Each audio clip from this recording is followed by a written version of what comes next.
So how do you de-risk a business purchase? How do you buy a business, minimize the risk? Well, it's a question I get asked a lot from buyers who want to buy a business, but perhaps lack a bit of confidence in themselves and are worried, overly worried about risk. Well, this is what I suggest they do. I'm surprised more buyers don't do it. It's a common thing. You see it in lots and lots of businesses. But more buyers need to do this. It's a way you can buy a business or own a business, run a business, and minimize the risk to you. So a business with no risk, that's pretty rare. In fact, no risk and owning a business is a bit of an oxymoron. Oxymoron, what's that? It's the use of two opposites, like military intelligence or an honest politician or high quality at a low price. You can often have one of the two, but very rarely do you get both of the two together. So risk is, well, it's an inherent part of owning and running a business. But risk, not everybody likes it. So how do you reduce that risk? How do you minimize that risk so you're comfortable with it? Well, as I've said, all business ownership has risk. It's an inherent part of owning a business. If you don't want risk, you probably shouldn't buy a business. In fact, I'd go so far as to say, if you're too risk averse, don't buy a business, stay in a job. You either put your money in the bank, very much low risk or no risk, or you accept risk and you buy a business. Now, by accepting that risk, you get a much higher return. You can put it in the bank for what, a few percent, but you can put it in a business and get up to, well, 20%, sometimes 29 or 30% return on your money. But because you're getting such a high return on your money, it does come with risk. But there is a way to minimize that risk, reduce it to virtually nothing. Well, what you may not know is that I like hiking. We call it tramping here in New Zealand. I like the outdoors, put a pack on my back, and I go out walking trails, and I thoroughly enjoy myself. I go long walks, quiet, peaceful, nobody around. It's really good, and I thoroughly enjoy it. But being outdoors does carry a bit of risk as well. You might, I don't know, trip over and hurt yourself. You might arrive somewhere, make a cup of tea, and there's a bee in the tea and that stings you. Lots and lots of risk happens when you're out tramping, but you accept that. That's part of just, well, enjoying yourself. That's part of being out in the bush or in the hills and enjoying yourself. So I enjoy being out in the hills, as I said. Now, I often film my adventures, make short video clips. I've got a small YouTube channel on hiking and camping and things like that. So I was out one day, about a year and a bit ago, and I was up on a hill. I was walking along a ridgeline, and I thought, oh, this would be a great place to film a clip. So I got my camera out, extended the selfie stick, got ready to take the photo, took one step backwards and went straight over backwards down a bank. It wasn't a great big bank. It was, I don't know, about 6 meters. And I ended up hanging from my leg from a tree root halfway down the bank.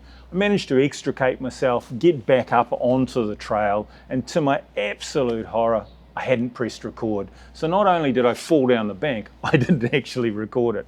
Really annoying. But what I did do was some damage to my knee and my ankle. So with the help of painkillers and anti-inflammatories, I walked back to the car. The normal walk would take about an hour. It took me 4 hours to get back. Yes, I had an emergency beacon. Everybody asks me, and I was going to pull the emergency beacon and get search and rescue to come and collect me, but that gets reported in the paper. So I wasn't going to be the guy that was reported in the paper having an accident trying to take a selfie in the bush. That just was never going to happen. So anyway, I got back to the car, drove home, and the next day it wasn't feeling that good. So I went to the clinic, went to the doctor and had x-rays and all sorts of things. And what I discovered was I did some really good damage to my knee and I needed an operation. So I made a phone call and I rang my broker and I said to my broker, hey, we talked about an insurance policy and you said it would cover me for all sorts of things. Well, I've just had an accident and I'm just wondering, am I covered for the accident? So what I need to know is, am I covered for my medical bills? He said, sure. I then asked him, am I covered for x-rays, CAT scan, specialist, surgeon, anaesthetist, hospital stay? He said, yes, you're covered for all of that. I said, what about loss of earnings. So I'm going to take probably 3-4 months to get back on my feet, no pun intended. Am I going to be covered for loss of earnings? He said, yes, you are. He said, you're going to be under an anaesthetic. There's also a payout in that insurance policy of $15,000 to cover you for incidental expenses. He said, the policy will also cover you travelling to and from the clinics, travelling to and from the surgeon and getting the operation. It'll also cover the physio in your recovery and your gym membership. I said, oh, that's excellent. He said, look, there's only one problem. I said, well, what's that? He goes, you didn't sign the policy. No, of course I signed the policy. And I'm glad I did. That insurance policy, exactly that, it's insurance. That paid for everything. So I didn't lose any earnings over that period. I was able to recover and have all my bills paid. It didn't cost me anything. And that's the value of a good insurance policy. Now, if you can insure your car or your house and yourself and other things like that, you can also insure your business. Now, I'm not talking about your business premises. I'm not talking about your stock, but of course you'd insure that. But I'm talking about your profits. You can insure your profits. You can insure your key staff members. You can insure that your receivables, the bills that you send out, are paid. There's all manner of insurance that you can use within your business to de-risk your business. Now, using insurance wisely means you pay, yes, a little bit more, but you get coverage for all those things that can happen. In business interruption or disruption insurance, that's probably a key insurance that most businesses should have.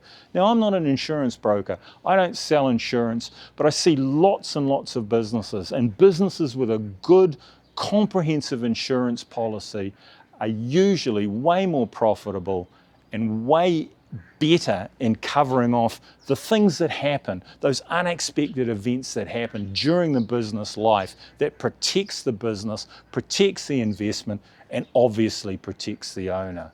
So insurance, it's a simple, easy, and effective way to de-risk any business. Hey, I hope you're enjoying this video, and if you are, there's a button just down there made for you. It's called the like button. If you hit that or the subscribe button, that would be much appreciated. Now, back to de-risking your business. Now, buyers all want to buy the perfect business. I'm sure you do too. The perfect business, that's the one you want to buy. But what if I was to tell you that the perfect business and waiting for the perfect business can often cost you a lot of money? Now, what do I mean by that? Have a look at that video up there. That'll explain it. Thanks for watching. I'll see you over there. See you next time.